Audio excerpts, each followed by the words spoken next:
मला शेवटचा पर्याय म्हणलं तर फाशी घेतल्याशिवाय मला पर्याय नाही। मी शिवाजी बालाजी कदम, मी ऑटो चालक आहे। माझा ऑटो दिनांक 23 तारखेच्या रात्री कधी गेला माहीत नाही, चोरीस गेलेला आहे। मी FIR फाडलेला आहे 24 तारखेला।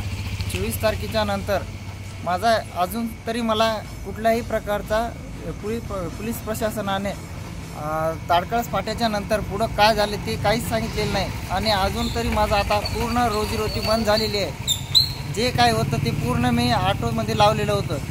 आता पूर्ण रोजीरोटी बंद झाल्यामुळं आता मला इथून पुढं पोलीस प्रशासनानं 8 दिवसात मला ऑटो मिळून द्यावा आणि याच्यानंतर 8 दिवसानंतर मला पोलीस प्रशासनासमोर उपोषणाशिवाय पर्याय नाही। उपोषण झाल्याच्या नंतर उपोषण जर केल्याच्या नंतर जरी मला काही नाही झाले तर तिथून पुढं मला शेवटचा पर्याय म्हणलं तर फाशी घेतल्याशिवाय मला पर्याय नाही।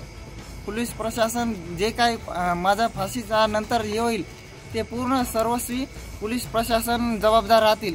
पोलीस प्रशासनाला पूर्ण मर्डर झालेले जे की 1-1.5 तासात तुम्ही हे करू शकता, निकाल लावू शकता। तर माझा 5 दिवस झाले या ऑटोला चोरीला जाऊन, तरी तुम्ही अजून कुठल्याही प्रकारचा मला कसल्याही प्रकारचा अजून तरी काही पुरावा तुम्ही सांगितलेला नाही किंवा मला त्या ऑटोचा काही म्हणजे कळालेलं नाही।